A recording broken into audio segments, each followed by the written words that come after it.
On today's show, what happened at Mavs Media Day? Why is everybody getting lively about Dereck? What did Kyrie say to us that we thought was so interesting? And more Mavs Media Day quotes on today's Locked On Mavs. I'm Luka Doncic, and this is Locked On Mavericks Podcast. Locked On Mavericks, NBA champions. Bang! Bang! It's good, and the Mavericks have won the game. If you don't believe, you shouldn't be here. Loyalty never fades away. And welcome. You are locked on to the Dallas Mavericks. My name is Nick Angstadt, media member and NBA channel manager for the Locked On Podcast Network, your team every day. Thanks for being part of the show and making Locked On Mavs your first listen every day, where the best way you can help us grow the show is to listen every day and comment anything below. Let us know in the comment section, what's one thing from Media Day that stood out to you? Just give me one thing.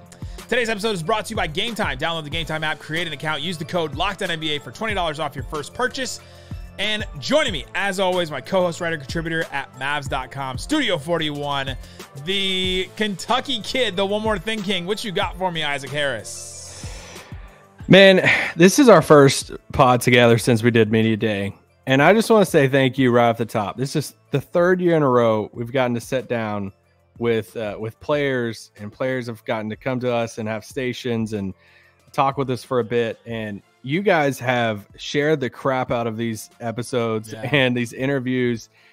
You guys have shown so much love to us over the past, 48 hours since Nick went and dropped and edited and dropped all the videos and interviews. And it's a lot of fun for us to do, but that doesn't happen without you guys growing the show. And I think one of my small takeaways from, it's not a small takeaway, but a small takeaway that isn't about the players from Media Day was just a reminder again about how much our show's grown. We had a player's brother, walk in and was like, dude, I listen to y'all, show support. We had Grant Williams showed in. It's like, oh yeah, okay, I know you guys. He's like, and, he walked in. He's like, I know you, and we're like, okay, here we go. All right, here we go. Somebody did his homework. What have I said? yeah, right. You immediately start thinking about that. That part's always fun. It's always fun to see who listens to the show over the years. And I just want to say thank you. Thank you to everybody who's shown support. I did give out several stickers on Mavs Media Day to Mavs staffers, like people that work for the Mavericks that listen to the show. Family members of players. Yes. I was like, Nick, did you really just give them a condom? The stickers look exactly like condoms. They still do, and they never won't. On today's show, we're going to talk all about Media Day, everything that stood out to us from our interviews, from the main interviews, the big things that stood out to us. Dereck Lively, to me, is a real big takeaway. Kyrie said something to both of us that I think that is really interesting. And then we got a special request. One of our interviewees, one of the Mavericks players, gave us a special request to do a segment on the show. And so we're going to do that and give our Mavs all-time 5 a little bit later on the show. But let's start here.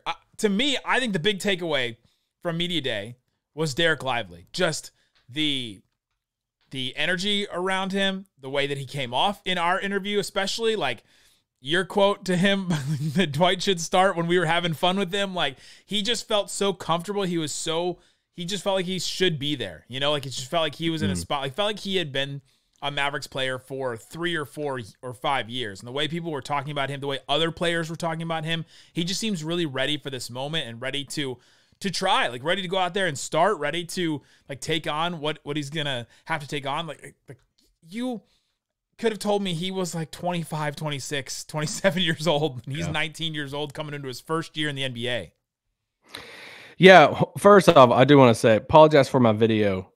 I'm in Kentucky with my family, so I'm in like my mom's like business shop, and so it looks weird. I don't have the same camera. It doesn't look weird. It just looks like HGTV like threw up behind you is basically what it looks like. I have the sign behind me that says "Pumpkin Kisses and Harvest Wishes," and I almost moved it, and I was like, "Nah, I can't even move it." Coming up next on Fixer Upper, I think I'm actually going to take this and I'll make it a little bit bigger and say, the buzz around the rookies, I think, is probably the overwhelming story. Of course, you would extend it to Omax, too. I can't leave him out. Come on. I think that was the overwhelming storyline for me of Media Day. Everybody talking about them. and talking about how good of people they are, but also, the strides that they've made and the impressions they've made. We know that, Jason Kidd has talked about and has told, a lot of people that they could be starting and all of that. I don't always tell you guys the truth. But I think that's in seeing both those guys. I think for us talking to different media there and like, hey, have you talked to Lively? You talked to Omax yet? You seen them? How cool are they? How awesome? How comfortable are they? Isn't that crazy? And just the other players talking about them in camp already, because that was one of the benefits too of one of the kind of weird things about this year is this typically always kicks off training camp. And, media day does. So this year they'd had 4 practices because they've been running they had 2 two-a-days before this. So 4 practices basically under the belt. And they were playing pickup games days before that too. Like the Mavs had to kick them out one day, like before the weekend before training camp, because they didn't want them in there so much. But they've been in there for a while. Yeah. And Kidd, I think, referenced earlier in the week of, hey, like the rookie's been here since August. We've asked them to come here in August, and the strides that Lively's made. So I think that it was so cool that it wasn't just, hey, these are the young kids, we're just trying to get them up to speed. It was, dang, we're all impressed. They look the part. Other players and teammates, vets, saying they look the part right now. And that's really good news for Dallas. Yeah, I thought that was so big. Just hearing from Dereck Lively himself, like in our interview, if you want to go watch that or listen to that, wherever you get your podcast. I asked him about screen setting because it's been a big topic, and there's been a lot of people saying, oh, he won't be able to play because of his screens. And so I asked him, I said, how do you work on that? What's something, when you hear people say Dereck Lively can't set a screen, what do you think about that? And he said, I've definitely got to work on my screens, and it's about knowing personnel, and he's getting those reps with Luka. He also said that from the first day that Luka came back and they played 5-on-5 together, they played that first game, and then he said, I've always been on Luka's team since then. And so they're really getting some good chemistry, and Luka was impressed with him.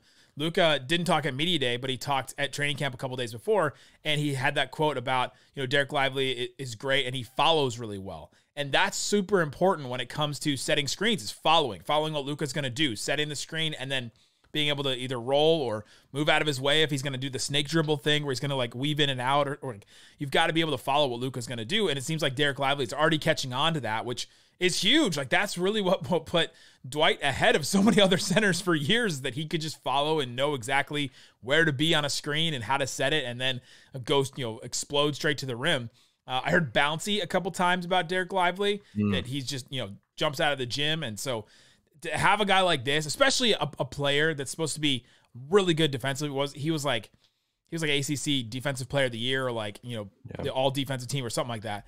And Mavs haven't had one of those players in a while. Yeah, and you posted a picture from practice. I think it was today, or not a picture, but a video of the oop of Luka to Lively, and he had a quote also to his at his media session with all of media about just some of the passes and some of the lobs that he's getting from Luka. It's like, dude, like what?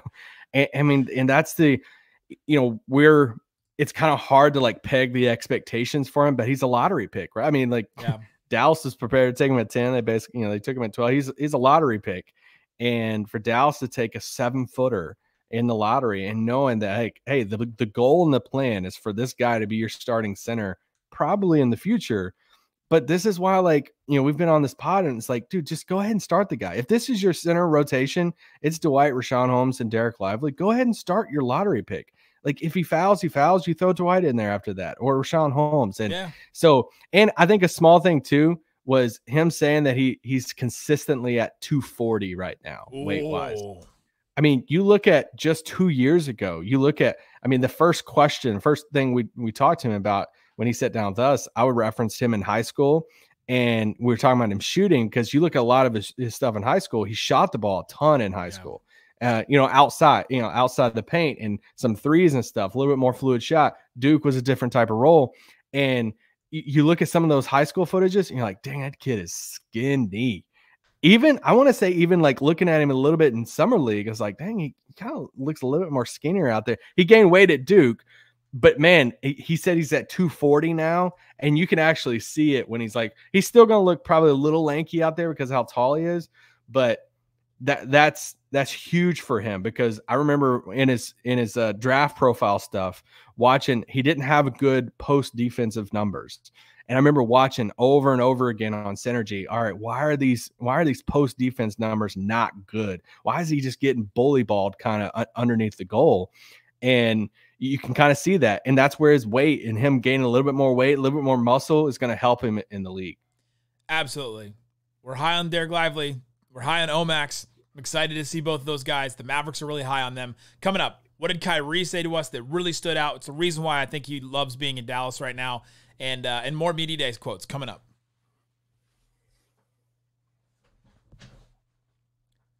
But before we do, let me tell you about Game Time. Game Time has you covered with last-minute tickets if you need to go do something. If you are maybe dating a professional athlete that may play for a Super Bowl champion team, and you need to get to the game, and you're like, hey, I've got to go to all these different games, and I'm getting them last minute, and I'm getting them from my famous friends and doing all that, like, you need the Game Time app. That's right. Even Taylor Swift needs the Game Time app to go and get the only ticketing app that gives you complete peace of mind with your purchase. See the view from your seat before you buy, so you know exactly what you get when you arrive. All-in prices show you your total up front, so you know that you're getting a great deal without hidden fees and all that stuff. Take the guesswork out of buying tickets with Game Time. Download the Game Time app, create an account, and use the code LOCKEDONNBA for $20 off your first purchase. Terms apply. Again, create an account, redeem your code LOCKEDONNBA, all one word, LOCKEDONNBA, for $20 off. Download the Game Time app. Last-minute tickets, lowest prices, guaranteed. Yo, you see Apple Jacks? Thanks, everybody, for hanging out with us on Locked On Mavs, being part of the show, part of the Raccoon Squad. If you want to support the show, text us. Get text alerts from us on Mavs rumors and more. Watch film with us. I'm going to do one of those tomorrow probably on some maybe some Summer League stuff or some stuff we've seen from Dereck Lively and Omax. Subscribe to our subtext. Click the link in the description or text the number in the description as well to get text straight from us. We're going to be doing a lot of stuff with this throughout the season. All right, Isaac, another Media Day quote that stood out to you. To me, Dereck Lively and then you added Omax are the two guys that really stood out, the big stories from Media Day. What's another thing that stood out to you? I think Tim Hardaway's stuff about the sixth man, it felt like deja vu a little bit. And I don't know. It feels weird that this happened 2 years in a row that a player has found that he's going to be asked to be sixth man. It's the Doofenshmirtz meme. Like, if I had a nickel for every time that a player that thought that he was going to start learned that he was going to be the sixth man at Media Day from the media and not from his coach, I would have 2 nickels, which isn't a lot. But it's weird that it happened twice. So we obviously weren't in the main media session, when this, that comment happened. Yeah. So I started seeing it on Twitter in between our player interviews and seeing some of the quotes, asked somebody, I'm like, dude, what was up with this quote? So I went back and watched it on YouTube. You can watch all the interviews on the Dallas Mavericks YouTube channel. And as Brad is asking the question, he's like, hey, Jason Kidd the other day was talking about, on the radio, 97, 3, all blah, blah, blah, blah, 97.1. And he says, Tim says, you guys heard it from him first about Jason Kidd talking about wanting Tim to be sixth man. Tim says, you guys heard it from him first. I'm a hybrid, I guess, at this point in my career. Whether I start or come off the bench, I'm not going to be the one to have an ego or anything like that. That's not going to get you anywhere. And then he adds, when Brad follows up, if that is appealing to Tim and about being the sixth man of the year. And Tim says, once I have a conversation with Kidd, then we'll see. And that was the end of his media session. And he's done. Yeesh. And I'm just like, Tim is always Tim prefers to start. We've known this. He's been open about that. He's been asked to do these different roles from Rick to Jason Kidd. It feels weird that it's 2 years in a row that a player it comes out before the conversation with that player happens. Especially with a vet, especially with somebody who's been there for a while. But I just thought that was interesting. He was very upfront and honest, saying, guys, I didn't even know if I was going to be here or not, knowing that his name's in trade rumors, and he knows he could get traded any day right now too. So I just thought that was, I don't know, kind of weird. He said, I didn't even know I was going to be here. He was really, really clear on that early on. And the weirdest part about all of this, and yeah, it's weird that he didn't seem to know, But the weirdest part is that when Kid talked to Mark Stein, Kid said he's talked to Tim Hardaway about being the 6th man of the year. Like he told Stein, we've talked to Tim. Play the drop. About being 6th man of the year. And it's like, I don't always tell you guys the truth. I guess he doesn't tell players the truth either at this point. But also the one that we're referencing from last year was Christian Wood, where you literally said, so 6th man of the year. And he goes, he said like, oh, am I not I'm not starting? Like he just like looked at us, and it was like this whole like, I forgot what exactly he said, but I remember him walking out, and we're like, he didn't know that. Didn't seem to know that he was going to be coming off. And then he had another quote with the rest of the media. Yeah, right. And he talked about it again. So yeah, it's 2 years in a row now that the quote unquote 6th man of the year. It seems like it's the one where if you're going to get relegated to the bench, Kid's going to talk you up as the 6th man of the year. But it's weird. It's the role he should play though.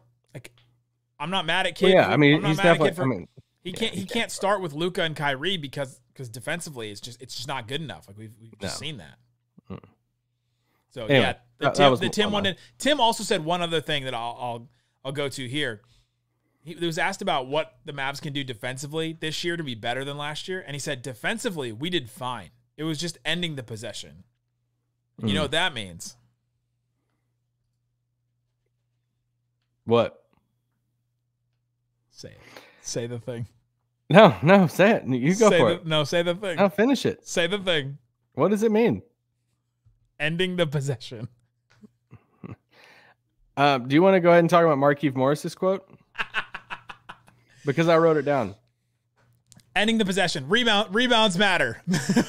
Rebounds matter. The Mavericks are going to focus on rebounding, which is a long standing inside joke that Isaac said rebounding. Nick freaking told Rashawn Holmes he made Rashawn feel so awkward in our interview.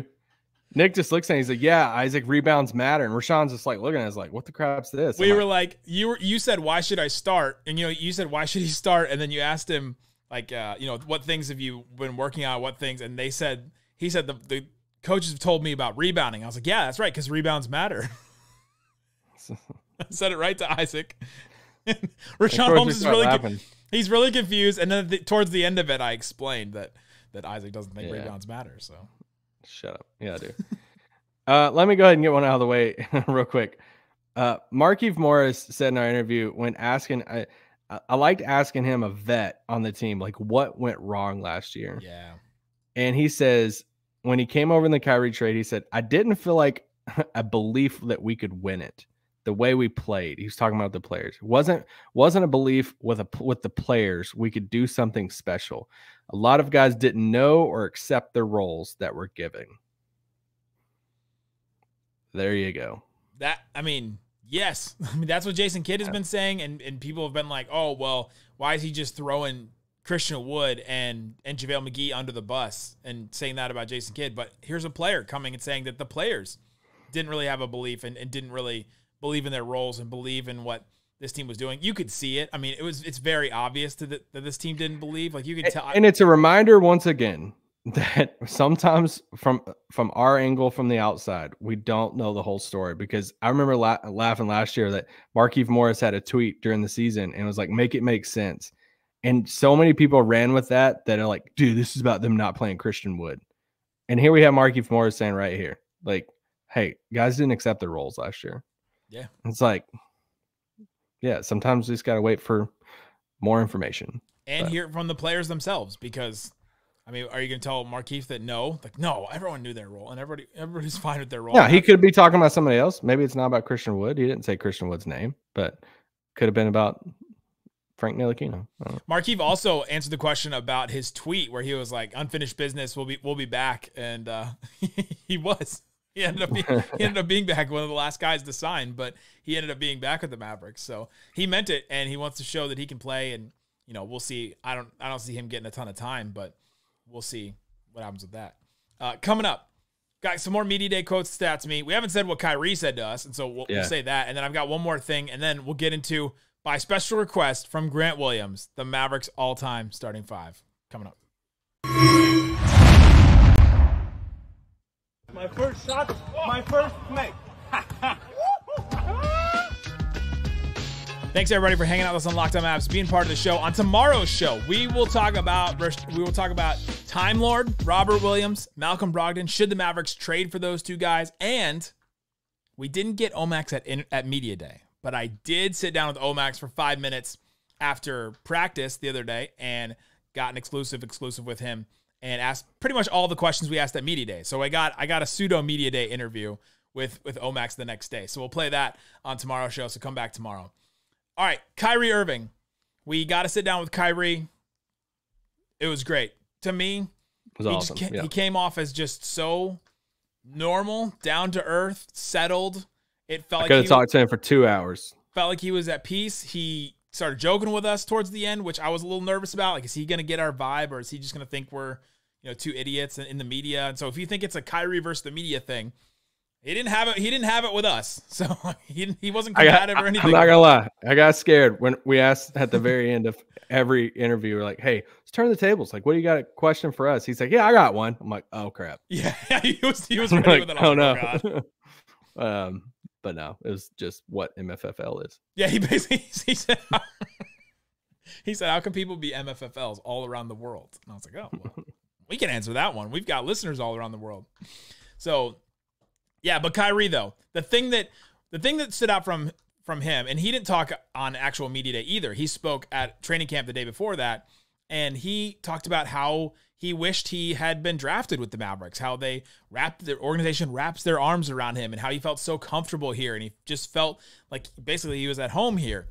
Cue all the tweets of people saying, yeah, he said this in Boston, it said this in Brooklyn, it said this in other places and stops before, but he told us on Media Day, the difference between some of the other stops and the stops he's at now is the former players around the organization. That there are former players that have stayed, that now have jobs in the organization, that are in every aspect of this organization, that Mark Cuban has really prioritized getting, Brad Davis on the broadcast, Rolando Blackman working with the team, Tyson Chandler working with the team, Jason Kidd, the head coach, Dirk gets any job he wants and can still be around, right? Like there's a player at almost every aspect of this organization, and that really has stood out to Kyrie, and he said he wants somewhere where he's going to be embraced after his career is done. I wish I would have looked at him and said, hey, if you guys find a way to win a title, that will happen, because Deshaun Stevenson probably hasn't bought a beer in Dallas for a long time.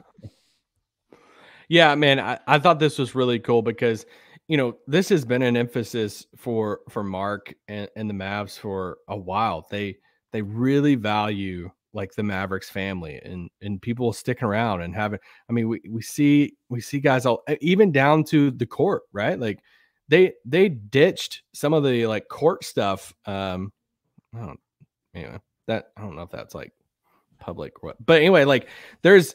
Like some of the core stuff they really value. Let's say that like they really valued having those names on the court and wanted those there for all the games, like, and for players to visit and for away team guys to come in and be like, oh, here's my name. If you haven't seen the court, or if you don't know what the court is, the Mavericks court on the outside of the basketball court, it's dark blue and then there's light blue words and letters with every Mavericks player name that has played, even like Ben Bentil, like even like guys that have like Scotty Hobson that have played like one or two Tony games. Romo. Tony Romo's name is on there. Dennis Smith Jr. Like everybody's name is on this floor, and some of them are different sizes. Some like depending on how much you played for the Mavericks. But yeah, every player's name is on the floor, and that they value players that have played for them.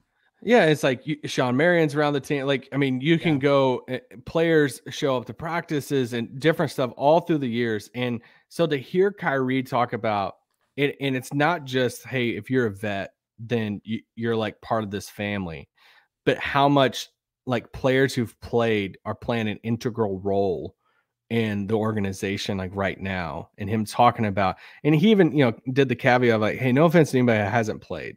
Cause I know some people can read that and it's like, oh, you have to play to, be a coach. Look at this coach, this coach, this coach, and all this stuff. Yes, that happens.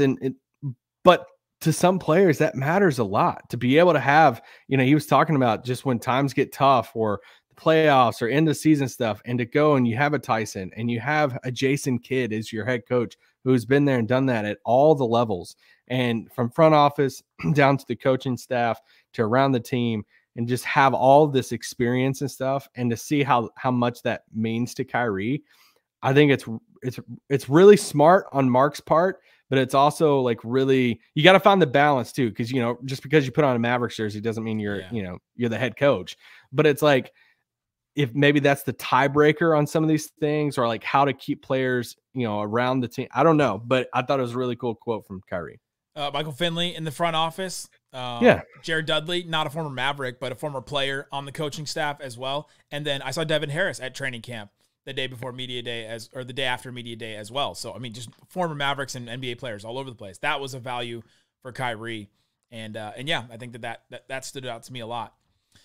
The other thing that stood out to me is that 4 different guys said something, 4 new Mavericks that are coming in for the first time, and they said something that I think this Mavericks team really, really needs, and that's energy guys. They said all 4 of them said that I'm an energy guy. I'm going to come in. I'm always going to bring energy, and that was Grant Williams, Dereck Lively, Omax, and Dante Exum. I did not expect Dante Exum. He just seems like a even keel, but he's coming in and he's bringing energy when he's on the court, and so I think all those guys, Dante, I think maybe least, but I think he is going to have a role.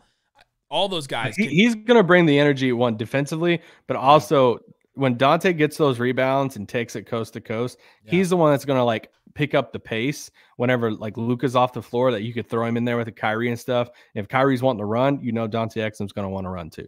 They're going to need him for his size defensively, but I think all those guys are going to play some kind of role and bring energy. And I think that's huge, because in the past it's been like just Josh. As the kind of energy guy, where I guess Dorian was sort of an energy guy, but he played so much that it's hard to inject energy into a lineup when you're playing 35 minutes a game. It's just hard to be that guy. And so, I thought that stood out to me, that all those guys specifically said they're energy guys. That's cool. Yeah, I just had like a Josh one of this. Josh saying it, he answered some vaguely some extension stuff, but that's about as best you can answer. I mean, you can't say too much about it, but he did say he's been working on his one-on-one game, and I thought that was just his ball handling, how to create and stuff for himself. I think that's another key to the next step for him. Yeah, the ball handling. Seth Curry answered some questions about ball handling. Obviously, Dante Exum's going to do some ball handling, and Josh, those are kind of their options for backup ball handling. Jaden Hardy talked a lot about ball handling. I think he's maybe 4th on that list, if I'm going to just name who I think should be the third ball handler. But yeah, they got a couple options.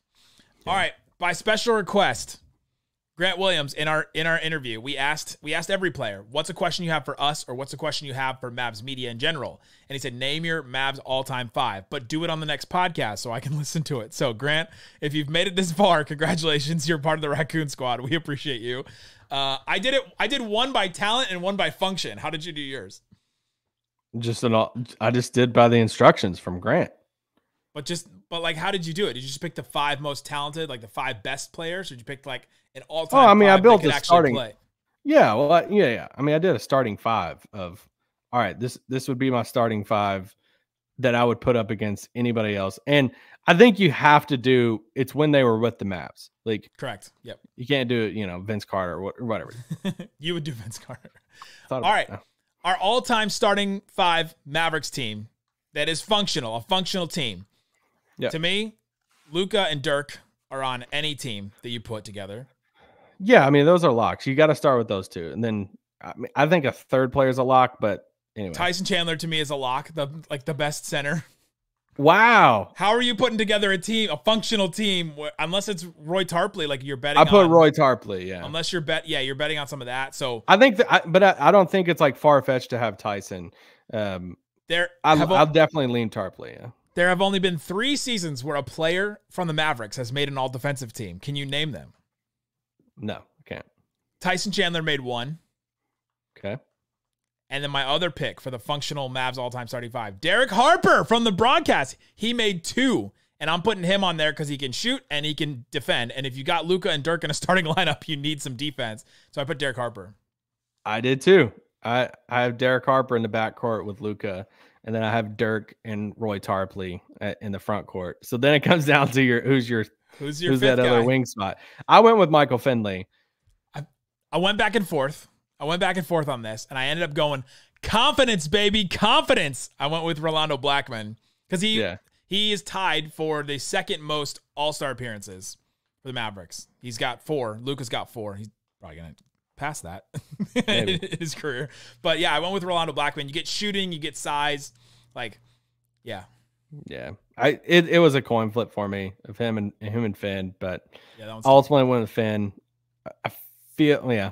I don't really want to like say, like, hey, Finn's better in the, I feel like Finley's a better defender, but it's not like I've seen every possession of Rowe's career either. I went with a little more shooting with Rolando Blackman, even though Finley's a good shooter. Finley's a good shooter too, but like I looked at it and said, oh, I got Luka, I got Dirk as a good shooter, but Tyson's not a shooter. So I just need one more like scorer shooter that can do a little bit with the ball.